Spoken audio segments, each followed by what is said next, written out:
All right, it's 7 o'clock now, so I will go ahead and say hello. My name is Sam. I'm a librarian at Newton Public Library in Kansas. Thank you all for joining us, whether you're watching on Zoom or on Facebook Live. Before I turn it over to our presenter, I've just got a couple of quick announcements um, for the upcoming library events. On Thursday evening, we have a book discussion of Mice and Men by John Steinbeck, which, even if you weren't reading it this month for the book club, I'm guessing quite a few of you read it in high school and might want to discuss that. So you can find info about how to join that on our Facebook events page. And let's see, coming up next month, this is part of our third Tuesday local history / genealogy series. And our next third Tuesday will be December 15th. Same format on Zoom. We are going to welcome Marty Flanagan of the Topeka Genealogical Society. And Marty's going to talk to us about using DNA to unlock family history. So that should be a really interesting one, especially if you're thinking about giving or receiving one of those DNA testing kits as a Christmas present, which I know is a popular thing to do. We also have a week before that, actually on December 8th, is a photo show and tell with our fourth Tuesday photography group. And whether or not you're a photographer yourself, you're welcome to come to that and hear from our members as they kind of talk a little bit more informally about some of their favorite photos that they've taken this year or in the past. And if you'd like to, we've got some more events that I didn't mention. If you'd like to learn about them, just go to our website, newtonplks.org. And of course, also follow us on Facebook, where we have frequent updates about all that stuff. And one other, just again with the questions, if you think of questions, please type them in the chat on either whichever way you're watching us. You can type them in the chat. Those of you on Zoom can also use the Q&A feature. So without further ado, I'd like to turn this over to Jay Harvey. And I believe I meant to ask to confirm this with you, but I believe your last name pronounced Kane? Jay Harvey. Kane. It is Kane. Okay, Kane. Kane. So J. Harvey Koehn, he's been all over the state learning about taking photos of courthouses, and I'm so grateful that he's going to share it with us. And I'll let you introduce yourself anymore if you'd like, Harvey. So take it away. Thank you. And thank you all for joining in. We're going to not look at all the courthouses in the state. We're not even going to look at all that I originally intended to show, but we'll do what we can, and maybe there will be another program sometime. We're going to start with Highway 36 at the west end of the state and go east through several county seat cities.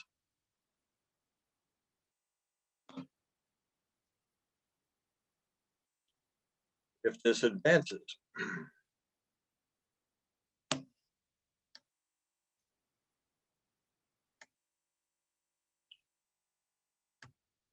Little technical glitch here.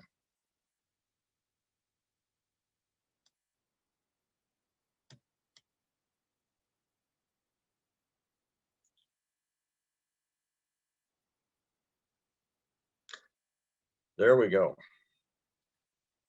Journey of exploration and discovery. Again, starting at Highway 36 at the west end of the state. St. Francis, Kansas, county seat of Cheyenne County, way up the northwest corner. I have not toured this courthouse. There are several courthouses I have not gone into and looked around. There's their cornerstone. It was built in 1924. It lists the commissioners and the architects. Some cornerstones list more information than that. There's another view. This one is from an earlier era when I wasn't real serious about photographing courthouses, but you can take a look at the car and it dates the photo a little bit.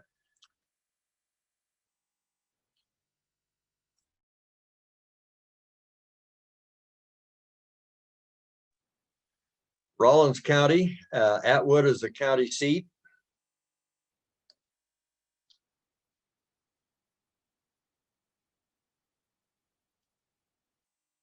and Decatur County in Oberlin. Again, a dated photo because of the older cars. And obviously, this courthouse does not yet have central air. Look at the number of window units that are there, both on the side facing us, and on the left side, you can see some window unit air conditioning too.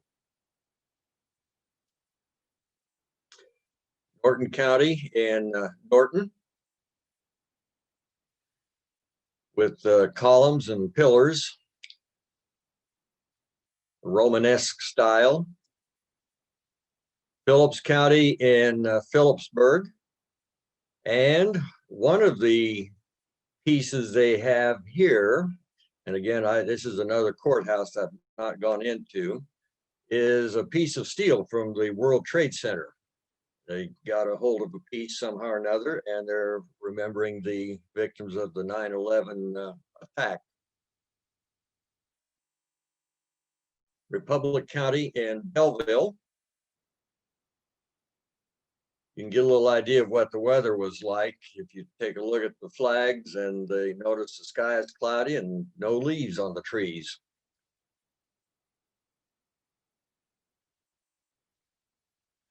We'll take a look briefly at the mural they have in Belleville. The car is not a part of the mural. From the angle, and the courthouse is a central feature on the mural. And it also lists some prominent towns and cities around the state relative to Belleville.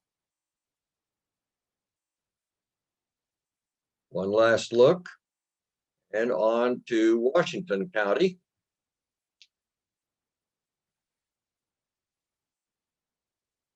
Built in 1933. Take a look inside the courtroom at Washington. The jury box is off at the left. I'd be curious to know who out in our audience here has served jury duty at one time or another in your county.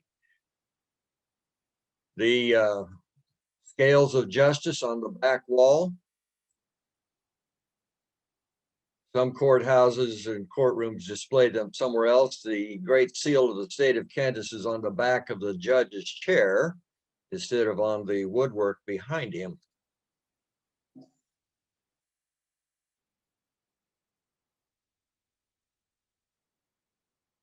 There's the jury box. I like looking at the jury box to see what they have for footrests for the jurors, because you're sitting and doing jury duty and sitting for multiple hours. Sometimes it's nice to have a place to put your feet, and this one does have a railing for the feet. There's the seats for the spectators. Courtroom has windows that you can easily look out of. There is a close-up of the judge's seat and the bench and the scales of justice behind him. There's the Great Seal of the state of Kansas. And a souvenir sign in the hallway. I don't know what era that dates back to, but at one time this was an issue. So there were $5 fines issued for spitting or throwing a cigarette or cigar stub on the floor. Now on to Marshall County, next county east of Washington County. This courthouse was built in 1891. The old courthouse is not in use as a courthouse. It is a museum and research library. There is a newer courthouse annex where the county business takes place. This is a red brick building, fantastic looking building. Cornerstone with the date of July 23rd, 1891, and then the AL calendar, which is the Mason calendar, is 4,000 years ahead of the AD calendar.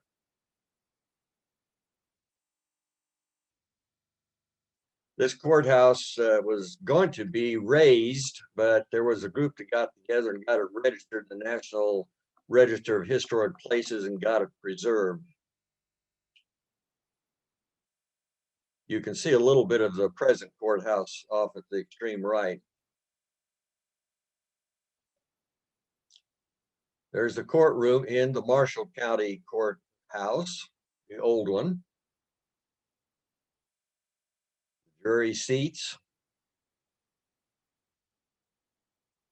And theater style seats for the audience, and there are little hat racks under the seats. That's what you see, especially if you look at the picture at the right, and then there's a small, hard to read sign at the left explaining that the hat could be placed under the seat.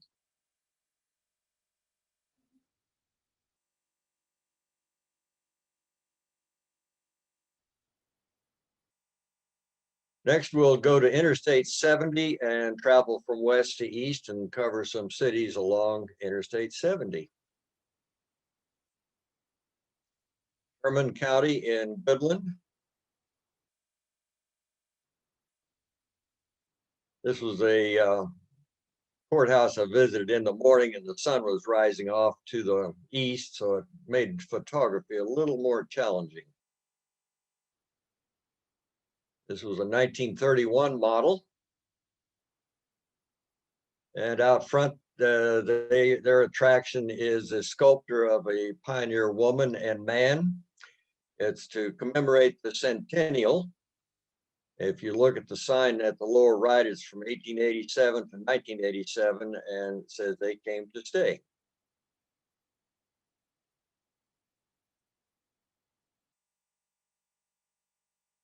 We'll take a brief look inside. There's a throw on the wall on display, and featured on that throw is the courthouse there at the upper right. I did not visit the courtroom. Thomas County, next county east in Colby, a red brick building.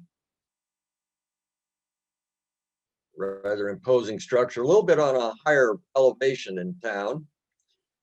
This was a 1906 model courthouse. And you have the pioneer woman, the spirit of the prairie sculpture out front. We'll see that again. It's by somebody from Charlie Norton out of Leota, Kansas. We will see a courthouse in Leota in a few minutes. And this is dedicated to the people of Thomas County in 1985.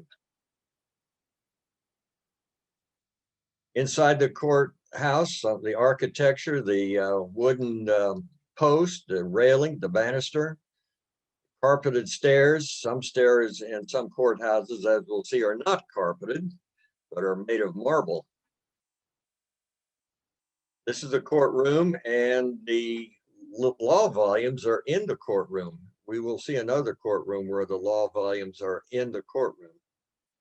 These benches look very similar to church pews. There's a jury box, and there are footrests. And there's the pioneer woman, the spirit of the prairie, viewed from inside the courthouse, looking out down the street. One of the murals in Colby is one of George Washington. He was one of the original Masons in the United States, and that's why it's there. And the Masons a lot of times played a role in the laying of the cornerstone in courthouses. Not all of them, but several of them. Logan County in Oakley. 1965 model. Now, Oakley was not the original site of the county seat of Logan County.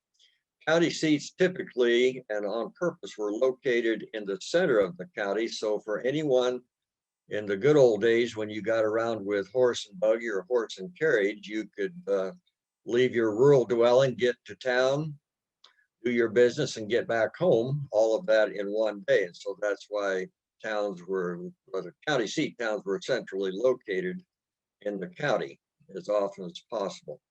There was a little county seat war because the county seat for Logan County used to be in Russell Springs, which is in the central part of the county. And that changed in the early 1960s. It was a battle where to locate the county seat. It wanted to get moved. Well, Oakley had more population than rural Logan County. So guess who won? And it got moved. But the original county seat is still in Russell Springs. We'll take a look at that in just a little bit. There's the sculpture out front on a piece of stone.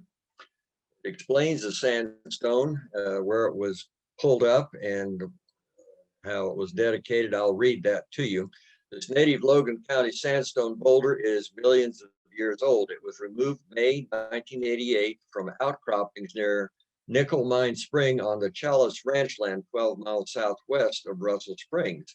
It is dedicated to the enrichment of the historical heritage of Logan County. There's the original county seat. I apologize, this picture is a little bit blurry. I should have taken 2 or 3 pictures to hope that one wasn't blurry, but for some reason my autofocus camera didn't quite get focused on it. It was a hot day and maybe the outdoor heat was playing some tricks on the autofocus. This is a museum. It's the Butterfield Trail Museum. The Butterfield Trail went through Russell Springs. And there is where the vault was. It was removed and relocated to Oakley. And there's my wife taking a look at that gash in the wall where the vault once stood. There's the courtroom in the old courthouse.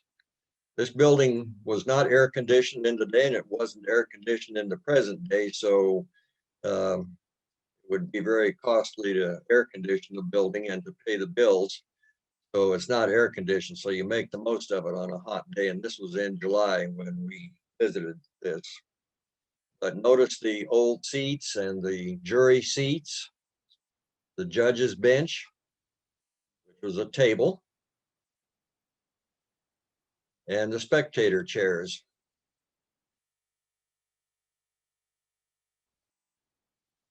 Trego County in Waukene. Building is made of limestone. It's one of the older buildings in the state.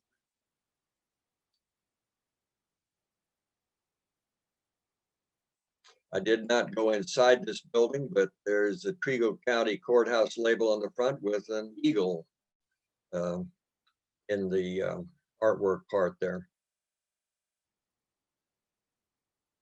Waukene water tank in the background.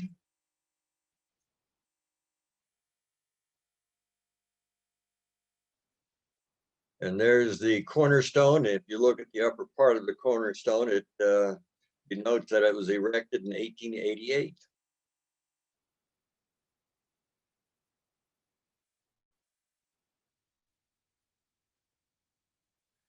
I'm going to go to Highway 96 and look at the courthouses in Leota, Scott City, Ness City, and Great Bend. Wichita County. Just a little trivia question. How many towns can you think of in Kansas where the name of the town is not in the county with that name?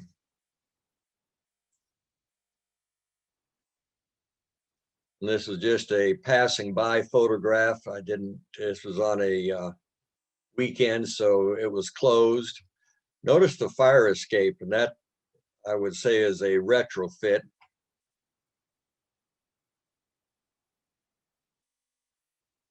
Scott County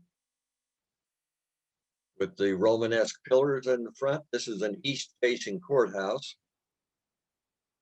Notice the fire escape at the right in the shade, and the cornerstone area is right in there. We will look at the cornerstone in a little bit. We'll look at the courtroom in this courthouse too.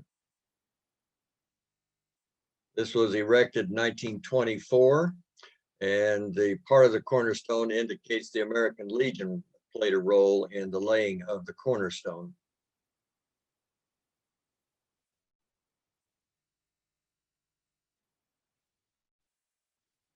Inside the courtroom, judge's bench and the seat.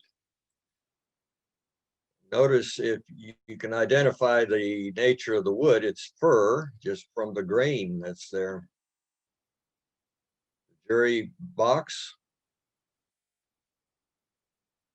seats for the spectators. And now on to Ness County. Ness County is the courthouse is along the highway, so it's easy to see going through town. In the case of Scott City, the courthouse is not along the main highway.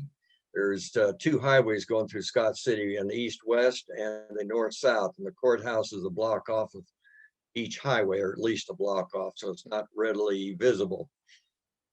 But Ness County, I've gone by that many times, and it's a impressive building. Named after Corporal Noah B.B. Ness, who was in the 7th Kansas Cavalry. He was not an original Kansan, as I recall, but the county is named after him. There's a sculpture of him out front.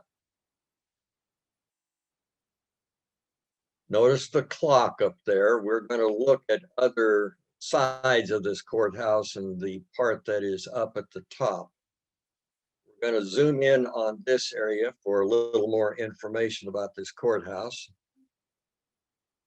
Built in 1917, and you can see the date up there. This is from the southwest side. Notice the little mini mural up there, and I shouldn't call it a mini mural, but it's the same size as that clock face on the south side. And that mural has sunflowers on it. This is the west facing side, and there's a 1917 over the doorway, again, to indicate the year of build. This is the north side. There's a bison on the circular mural at the top.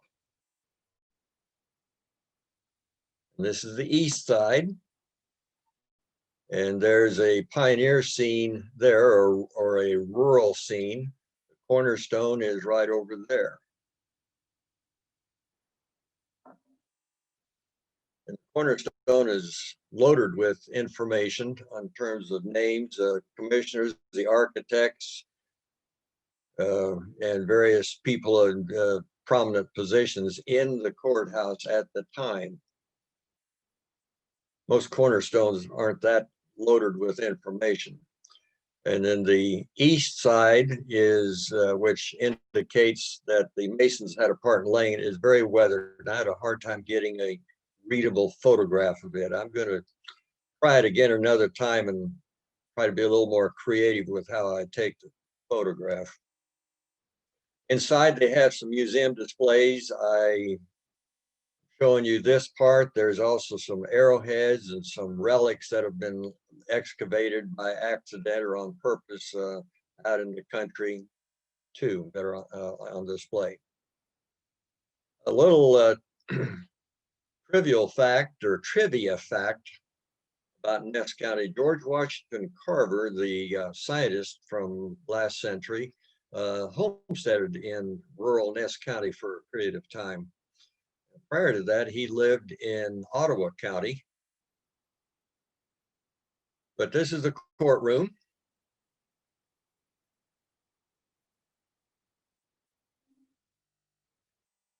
Jury box.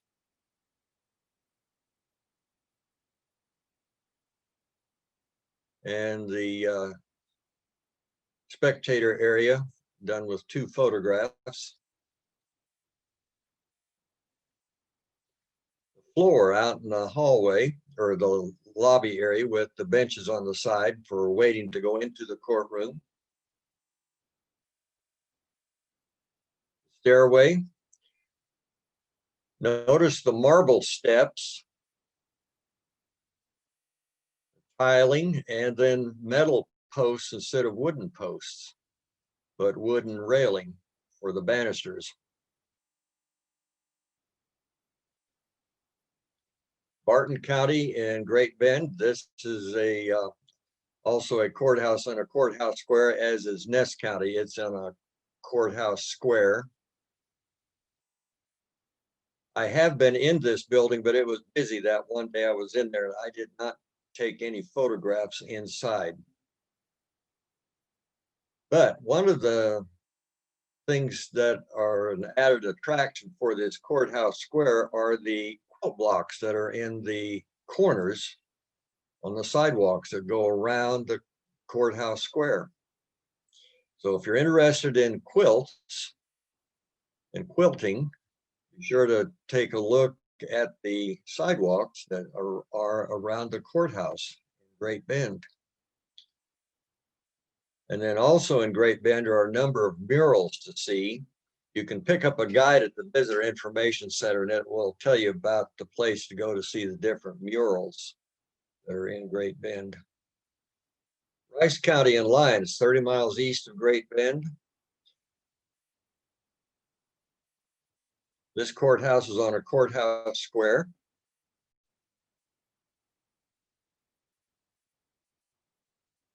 This particular photograph I took about a month ago. The others are older than that. Civil War soldier commemorating the Civil War there in the corner. And the flags on the north side. There's an American flag and then a Kansas flag at the other end. And there are other flags, the flag of Mexico, France, the Union Jack, and the flag of Spain. I was curious, why Mexico, why Spain, why the British Union Jack, and why France? Well, those flags commemorate the countries that at one time or another in the history of Rice County territory controlled that area, and of course the area around it.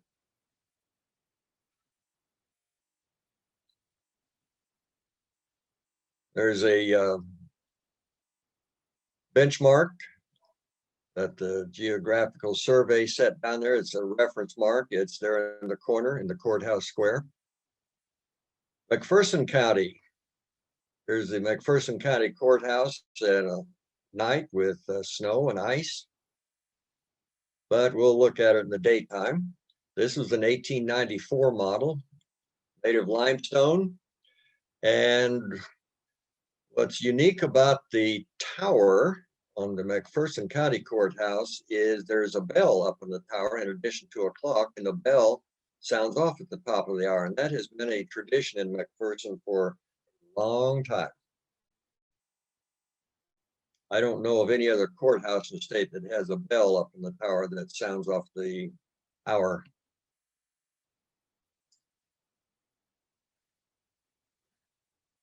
There's the front of the courthouse.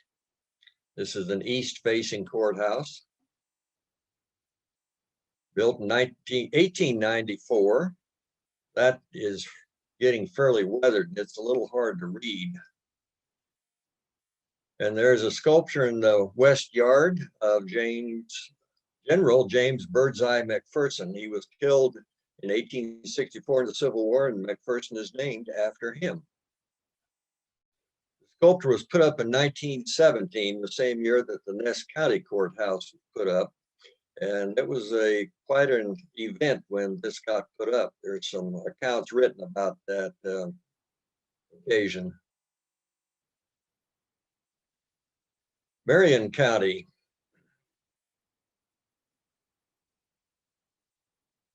One on the left is from several years earlier, before digital photography, and the one on the right is from the digital photography era. And you can notice a difference in the size of the trees too, the one on the left versus the one on the right. There's just a small tree in the front yard on the left. There's the tower in the front entrance, the clock tower and the front entrance. The cornerstone. This was a 1906 model courthouse. You can also tell that the courthouse is made of limestone.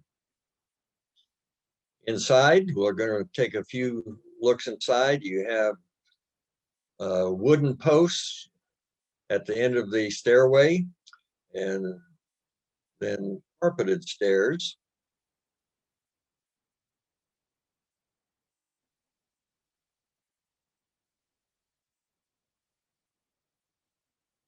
And in the courtroom,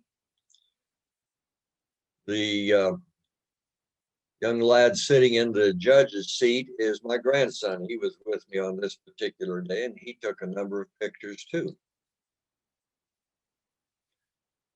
Let me back up a little bit. Notice the law volumes on the wall, as in the courthouse in Colby.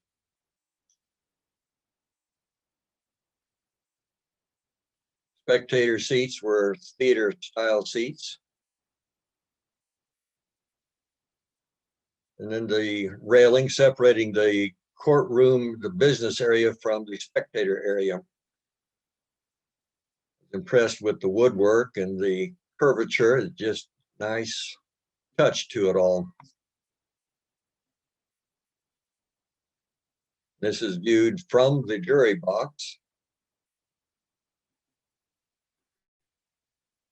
This is a last view of the Marion County Courthouse. Now Harvey County.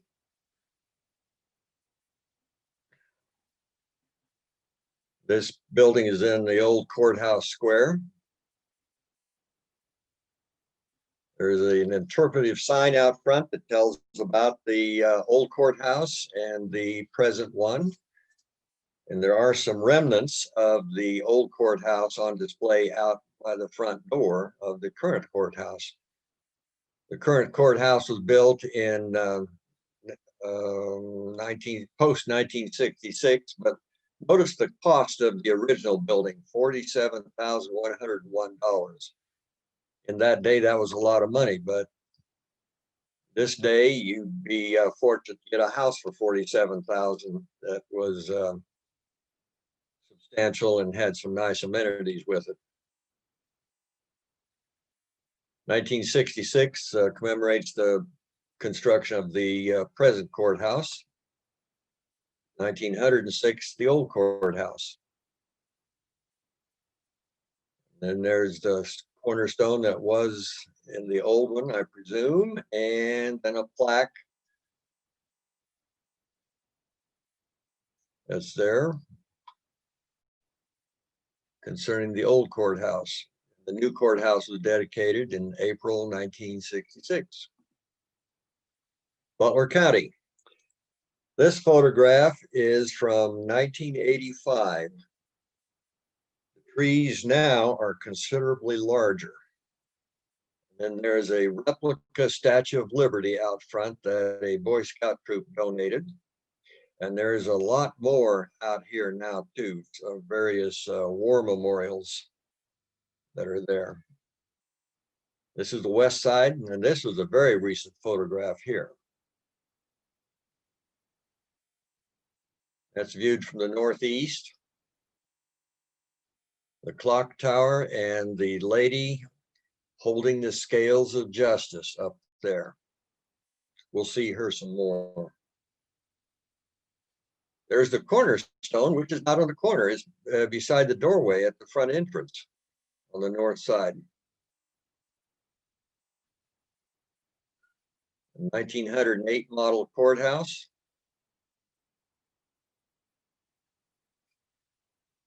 There's looking at the clock tower, the lady with the scales, and then way at the top is a weather vane or a wind vane. The cables you see behind her are supports. I don't think they're to keep her from jumping off. There's the weather vane. And there's the Judicial Center. This is more recent. The courtroom itself is in this Judicial Center, but a lot of the standard courthouse business that you would take care of is in the older building. This building is across the street from the present building. It's not even attached to it. Reno County and Hutchinson. Cornerstone, this is a 1930 building. Inside, we'll take a look at some of the things inside. Notice in the railing, the H's that have been incorporated into the railing.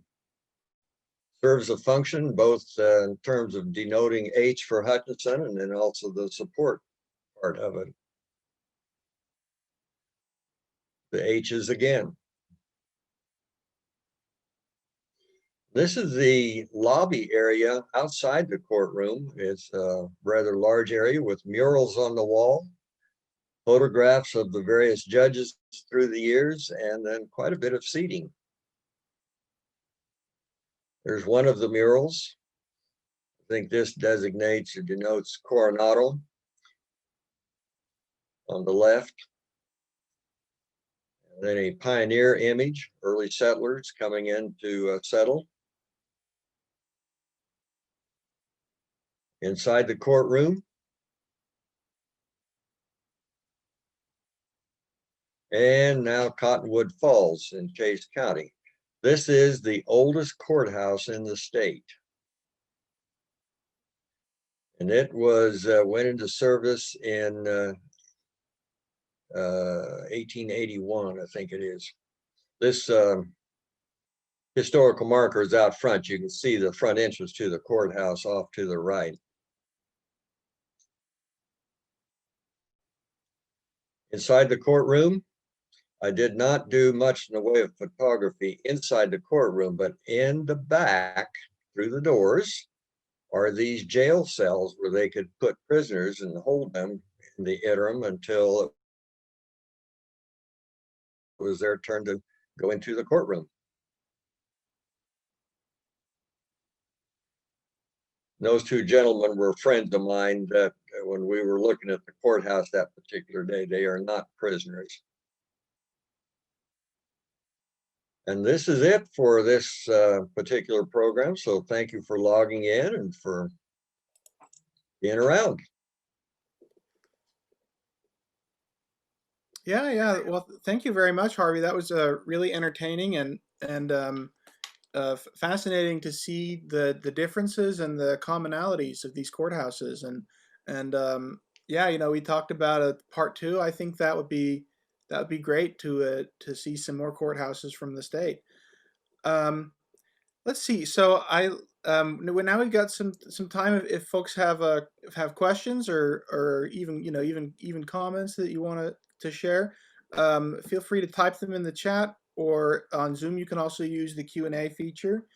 I did see Sarah and Kate Friesen noted that for the Harvey County Courthouse, that I guess with inflation factored in, $47,000 in 1906 is worth about $1.4 million today, which really, I bet that it'd be difficult to build a courthouse for that amount today, actually, too. So, and I guess just I'm curious on your road trip, what was the activity? Because some of these counties are pretty small. I'm curious what was the atmosphere like at some of the smaller courthouses that you visited? With the people? Yeah, the people. Did they tour you around, or did they give? Very friendly people and delighted most of the time to answer questions. And some places had some rather extensive information. One courthouse I didn't show, for example, that we visited just a couple of years ago, the real authority on the courthouse wasn't there, but the lady that hosted us and showed us around was very cordial. And she ended up sending me a bunch of stuff via email on their courthouse too. And just, they'll tell you all kinds of things that they know about the courthouse and its history. Yeah.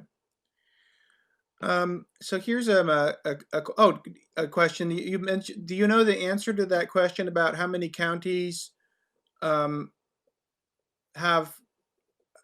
Let me see. The counties that have towns that are also the name of the county, but the town is not in the county. Is Wichita County the only one, or? No, there are several. Logan, for example, is not in Logan County. Wilson, the town, is not in Wilson County. And there are several others. I've never made a list to see just how many there are, but there are quite a few. Yeah. And then Janice asked, why were many courthouses on an entire city block by themselves with no other buildings nearby? I don't have a real articulate answer for that, but I presumed it was land that was deeded for the purpose of having a county seat, and somebody donated that land, sold it for a nominal price, but I presume most of the time it was donated. And so there was that acreage specifically dedicated to the courthouse. Yeah, yeah, and I think And if nothing you, around it. The city business area surrounded the courthouse. That's right, how a right, lot of courthouses are that are on a city square. There's businesses facing all four sides. yeah. Yeah, and I think often the original plats when some of these cities were founded would also, not in addition to the courthouse, would often include a land that was designated for the school and other institutions like that. You know, it would be reserved before any structures ended up getting built. Um, here's Brian, do you want? I could turn your sound on if you want to say that um, out loud. Here, let me do that. I don't know. Unmute myself. Do you hear me? Yeah, yeah. Go ahead, Brian. If you want to I'll say just that, read add that aloud comment. what I've written. My comment on the Harvey County Courthouse. I remember as a kid waiting for my dad to visit the county school superintendent and noticing the ornate stonework on the columns in the front. And did you know that two of those ornate stone bases wound up being the bases of historic trail markers at 4th and Main in Newton for the Chisholm Trail, and then also 6 miles north of Newton on K-15 at the base of a trail marker just south of the Harvey-Marion County line. That's good to know. I want to go find those because I discovered that they were out somewhere, but I didn't know where. Yeah. I have another one real quick. Do you have a favorite now that you visited all these courthouses? Well, I have several favorites. The Rice County one fascinates me. I need to go back there sometime and go inside that building. But I've gone by that many times in traveling to Western Kansas and back home. That's one of my favorites. McPherson County one is fascinating, but also I didn't show this tonight, in Yates Center, there's a courthouse on the town square, and there's a similar looking courthouse in Garnett in Anderson County. And then what we didn't look at tonight is the second oldest courthouse in the state, which is in Lind County in Mound City in eastern Kansas. Yeah. And Dale Allison mentioned George P. Washburn. I looked it up, and on the Kansas Historical Society says that George Washburn designed a total of 13 courthouses in Kansas. Is that something you were aware of, Harvey? Or No, I was wondering how often George Washburn showed up, and I never figured that out or looked it up. Thanks for doing that, because that's kind of a common name that shows up. yeah, yeah, and it says that I'm reading from the Kansas Historical Society's page, just kind of interesting. He didn't. It wasn't all one architectural style, but he rather combined different elements of Romanesque, Queen Anne, Classical Revival, and Beaux-Arts. So that's a interesting historical tidbit there as well. Oh, let me see. Does someone else? Oh, let me see. Meryl raised their hand, so I'll. Meryl, did you have a? Did you? I turned on your mic if you had a question. But if not, that's okay. Said Meryl. If not, don't worry about it. let me see. We had a few more come in on the Q&A. Oh, several courthouses were constructed of red brick. Was that brick made locally or imported? I I would bet that it was made locally. I know that several big buildings in Wichita were made with um, red brick that was, quarried and fired just a few miles away. I did a so I would guess that it came from not too terribly far away because it'd be more economical, especially at that time period. That probably means you want to. I don't know that answer. I'll have to check on that because I didn't point out there were some of the streets that were also bricked around the courthouse too. And someone else asked, how did Council Grove get such a fancy courthouse so early? I don't know. I could guess, but I don't know that answer as such. Yeah, that's a good question. Probably they were just going out of their way to showcase themselves. And there may have been some donated money from some cattlemen that had done well in the cattle business. Also in that courthouse, and I didn't show any interior views other than that quick one of the courtroom and the jail cells, but there's some interesting photos on the wall and very interesting woodwork too. So it's not only fancy on the outside, it's pretty ornate on the inside too. Yeah. Yeah, that's, it kind of seems like some of these, I'm sure that there was an element of civic pride there and town and county boosterism. Like they want to show that their county is coming up in the world and it's going to have a great future, at the time when they were built. What's also fascinating about those old buildings such as that with the woodwork, they didn't have the power tools that we have today to do that. So there was a lot of sweat equity in getting that woodwork done, getting it designed and then getting it put in. Yeah. Oh, let me see. Oh, Nancy asked on Facebook, where are the other Spirit of the Plains statues? Do you know that? I don't know. Yeah. Be interesting to find out. Well, cool. Well, I guess that's probably good. Thank you all again for coming. And again, Harvey, really enjoyed it. This program will be posted on our YouTube channel, and you can also watch the replay on our Facebook page if you want to go back and look at some of these photos. And again, Harvey, this was great, and hope to have you back sometime next year, maybe for some more Kansas courthouses or other stuff that you might want to talk about, because I really enjoyed it. Well, I haven't photographed all the state courthouses yet. I'm going to have to do some more trips to get that accomplished and to revisit some of the courthouses too. Ah, great. Well, good luck with that. It's a great project. But I'm well over halfway there to getting them all photographed. Good. Yeah, it kind of gives you a sense of, makes you feel kind of patriotic or a sense of civic pride. I was thinking too, just when you look at some of the amount of care that obviously went into building and decorating these, obviously people that really care about their government and their community. So it's a neat thing to witness. Okay, all right, I'm going to go ahead and sign us off now. Thanks again, everybody.